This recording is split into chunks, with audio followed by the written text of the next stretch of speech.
एक और खबर भी है, वो है एनबीएफसी से जुड़ी हुई। पूजा त्रिपाठी हमारे साथ जुड़ी हैं और उनसे हम ये समझ लेते हैं कि एनबीएफसीज अब बैंक भरोसे क्यों हैं। ऐसा क्या हो गया एमसीएलआर कटने के बाद कि एनबीएफसीज की तस्वीर भी बदल सकती है? बताएं पूजा आप।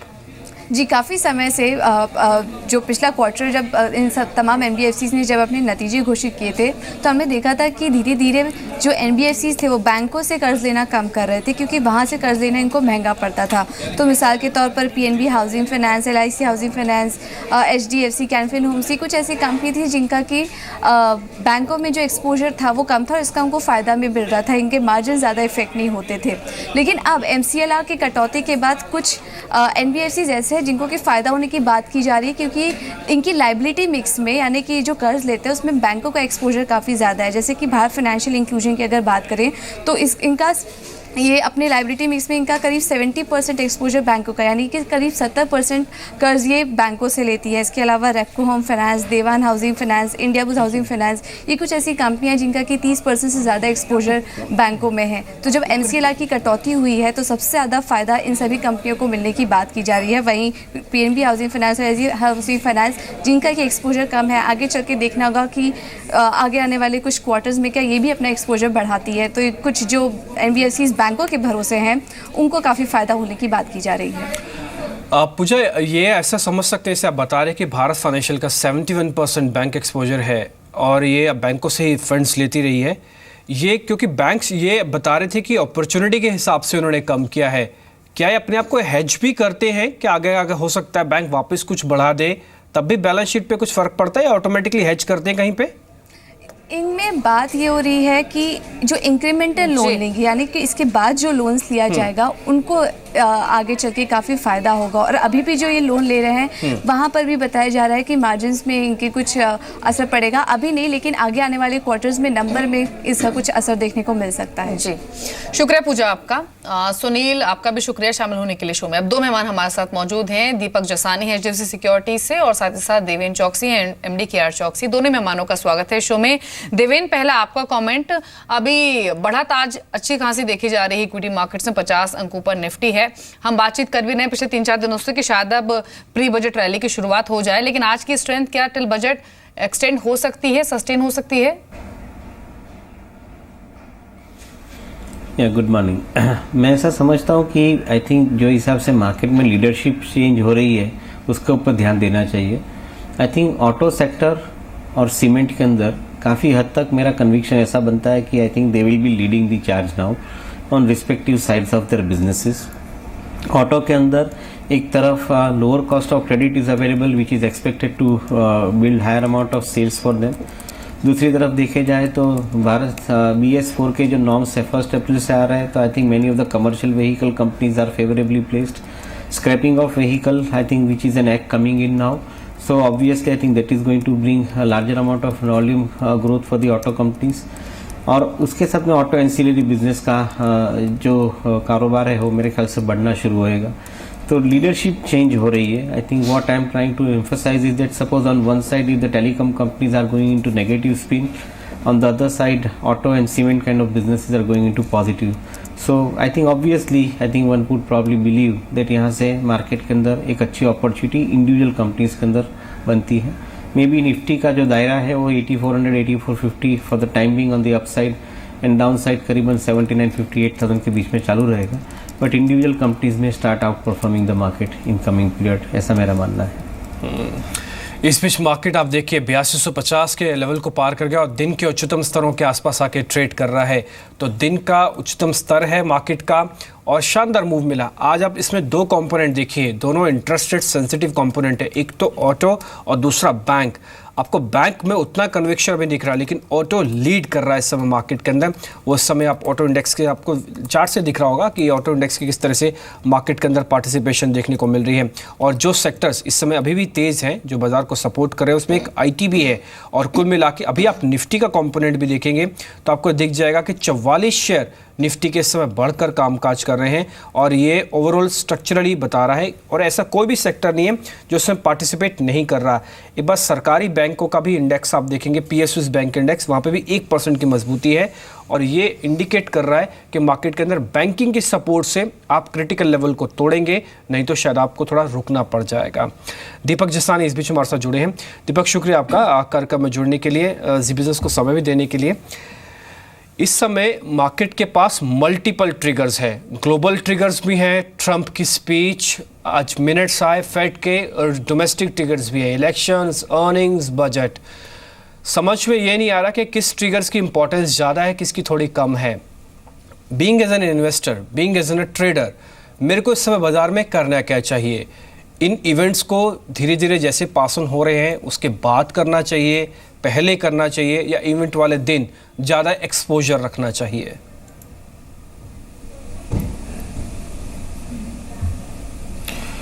Good morning. पिछले कुछ दिनों में हमने देखा है कि FIIs लास्ट 12 दिनों में लगातार सेलर्स रहे हैं 8,900 करोड़ के आसपास। सामने local mutual funds have been buying, 9,400 crore का उनका बाइंग रहा है। ये बताता है कि FII का जो सेलिंग है वो एब्जॉर्ब हो रहा है, लेकिन अभी भी येस्टरडे वैसे 800 करोड़ का सेल था उनका। तो ब्रॉडली अभी ये बन रहा है कि FIIs लार्ज कैप में सेलर्स रहे हैं, उसके सामने मिड कैप में पिछले कुछ दिनों में अच्छी बढ़त देखने में आई है। लार्ज कैप जो FII बेच रहे हैं वो लोकल इंस्टीट्यूशंस और नॉन इंस्टीट्यूशनल बाय कर रहे हैं। नाउ जैसे आपने बताया कि ट्रिगर काफी कुछ है। नाउ हमारे लिए budget is the biggest trigger. कल ये एक कंट्रोवर्सी हुई थी कि बजट में सोप्स अनाउंस होंगे या नहीं होंगे, कि कितने अंश तक हो सकते हैं, नहीं हो सकते हैं। तो शायद ये कुछ दिनों में ये तय हो जाएगा, लेकिन हमारे लिए ये बजट तक ये अपसाइड पॉसिबल है 8275 और उसके बाद 8450, ये दो लेवल हम देख रहे हैं। जी देवेन, अभी हम NBFC स्टॉक्स की बातचीत कर रहे थे। अब क्योंकि ज्यादातर NBFC स्टॉक्स जो हैं वो काफी अच्छी मात्रा में बैंक्स से बोरो करते हैं और अब बैंक्स ने जिस तरह से अग्रेसिवली लेंडिंग रेट्स कट किए हैं तो बोरोइंग कॉस्ट NBFCs की कम होगी। लेकिन एक एस्पेक्ट ये भी है कि डीमोनेटाइजेशन के बाद जिस सेक्टर के डायनामिक्स सबसे ज्यादा चेंज हुए हैं वो भी NBFCs हैं, और शायद अगर इन कंपनियों को बाउंस बैक करना है तो इन्हें अपने जो तरीका है बिजनेस करने का उसको बदलना होगा। आपकी राय क्या है और अभी क्या आउटलुक है आपका NBFCs पर? वेल, आई थिंक एक चीज़ को पर्सपेक्टिव में रखना चाहता हूँ कि एक तरफ I think cost of borrowing would probably come down because of the fall in the interest rate, positive है NBFC के लिए। दूसरी तरफ जो NBFCs ने अपने इंटरफेसेस डिजिटल किए हैं उनके लिए आई थिंक काफ़ी हद तक पॉजिटिव रहना चाहिए, because many of the NBFCs like Bajaj finance, उनके पास कंज्यूमर के पास जाने की जो डिजिटल स्ट्रेटेजी है वो काफ़ी प्रोफाउंड है। So they would be in a much better position to win the customer. So that would be positive for them. At the same time, most of the NBFCs, they do a contractual arrangement with the white goods companies, particularly for subvention prices. तो उनके लिए भी I think एक अच्छा समय रहेगा, ऐसा मैं मानता हूँ। ओवरऑल एक चीज़ ऐसी माननी जरूरी बनती है कि बैंक के सामने NBFC को ज़्यादा टिकना है तो I think they will have to rely more and more on the reach, more and more on the technology. Because banks are, I think, slightly slow in reacting to the technological era, I think they are probably, I think, giving the advantage to the NBFC company. But yes, I agree with you. NBFC company के साथ में I think थोड़ा बहुत आपको सावचेती के साथ रहना पड़ेगा. I think you will have to select good companies out of the whole lot of NBFCs for sure. ठीक है. इस पीछे फाउंडिंग एडिटर द वायर के MK विनू हमारे साथ जुड़ चुके हैं क्योंकि अब इलेक्शंस की डेट अनाउंस हो चुकी है. मिस्टर विनू, पहले तो शुक्रिया जी बिजनेस को समय देने के लिए. अब डेट तो अनाउंस हो गई है, लेकिन अनाउंसमेंट के साथ ना इस बार कन्फ्यूजन भी आ गई है. पहले तो कन्फ्यूजन डेट को लेकर थी, कल वित्त मंत्री ने क्लियर कर दिया कि नहीं, बजट की डेट तो हम नहीं बदलने वाले, वो तो 1 तारीख को ही रहेगी. अब दूसरा क्वेश्चन ये होता है, being as a business journalist और एज ए इन्वेस्टर दोनों के लिए ही, कि अब होगा क्या? सरकार अपनी अनाउंसमेंट वैसे ही कर पाएगी? अगर वैसे ही कर पाती है बजट से ठीक पहले और बजट के दौरान, क्योंकि इसमें फेजेस में आपके प्रोसीडिंग्स भी चल रही होती है इलेक्शंस की, तो इसको समझें कैसे? ये तो बड़ा मुश्किल होगा दूसरी विपक्षी पार्टियों के लिए. नहीं, मेरा मानना है कि जो प्राइम मिनिस्टर मोदी जी ने जो 31 तारीख को एक तरह से सरकार का जो सोशल सेक्टर के बजट का जो भाग होता है उसका एकदम ऐलान कर दिया, और किसानों के लिए, महिलाओं के लिए, गरीब महिला, किसान, मजदूर, इन सब के लिए जो उन्होंने अनाउंस किए हैं, जो सब्सिडाइज इंटरेस्ट रेट में हाउसिंग और जो कई जो तमाम चीजों को अनाउंस किया है, वो इसीलिए करा क्योंकि उन्हें अंदाजा था कि इलेक्शन कमीशन ये जो डेट्स जो अनाउंस करेगी 3-4 इलेक्शन की, वो जल्दी होगा, और उसके बाद बजट में मेरे ख्याल इलेक्शन कमीशन एक ऐसे बड़े ऐलान को डिस्करेज करेगी, और इसमें पॉलिटिकल कंट्रोवर्सी हो सकता है। ऑपोजिशन वहां इलेक्शन कमीशन पे जाके प्रोटेस्ट कर सकती है, तो उसीलिए उन्होंने एडवांस कर दिया। अब जो बजट आएगा मेरे हिसाब से उसमें जो टैक्स के मामले बिल्कुल जो बैलेंस शीट होता है सरकार का ज्यादातर उस पर कन्फाइन रहेगा, और बहुत ज्यादा बड़े सोशल सेक्टर स्कीम्स की अनाउंसमेंट इस बजट में मुझे नहीं लगता अब होगी, ये मेरा मानना है। जी, लेकिन एक फैक्ट ये भी है मिस्टर वेणु कि ऑलरेडी वित्त मंत्री ने कल कहा भी कि जो भी शॉप्स वो अनाउंस करेंगे वो वैसे भी स्टेट स्पेसिफिक नहीं होने थे, वो नेशनल इंटरेस्ट में होने थे। लेकिन अब ये बताइए कि अभी बीजेपी के स्टैटिस्टिक्स यूपी में आपको लग कैसे रहे हैं?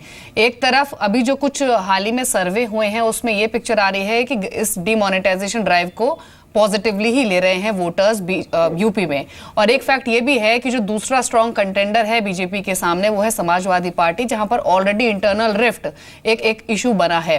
तो अभी डायनामिक्स लग कैसे रहे आपको बीजेपी के उत्तर प्रदेश में? देखिए, मेरा ये मानना है कि ये जो यूपी का इलेक्शन है जो है, आप मैं ये नहीं कहूंगा कि ये बिल्कुल डिमोनेटाइजेशन पे लड़ा जाएगा, क्योंकि इसमें जो कई जो लोकल फैक्टर्स हैं, जो विकास के जो फैक्टर्स हैं, जो अखिलेश यादव जो दावा कर रहे हैं कि उन्होंने जो काम किया है और उनकी जो छवि है, अच्छी छवि है, वो भी इसमें काम करेगी। और जो अभी तक 2 सर्वे आए हैं उसमें यही दिखाया जा रहा है कि अखिलेश यादव भी स्ट्रॉन्ग कंटेंडर है। एक में उनको आगे दिखाया गया और एक दूसरी सर्वे में थोड़ा बीजेपी आगे है।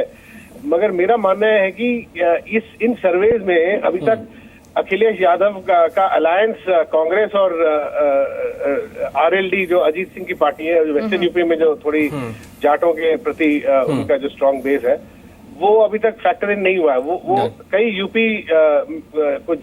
यूपी में जानकार रखने वाले आंकलन जो कर रहे हैं कि अगर अलायंस हो गया तो अखिलेश को एडवांटेज है।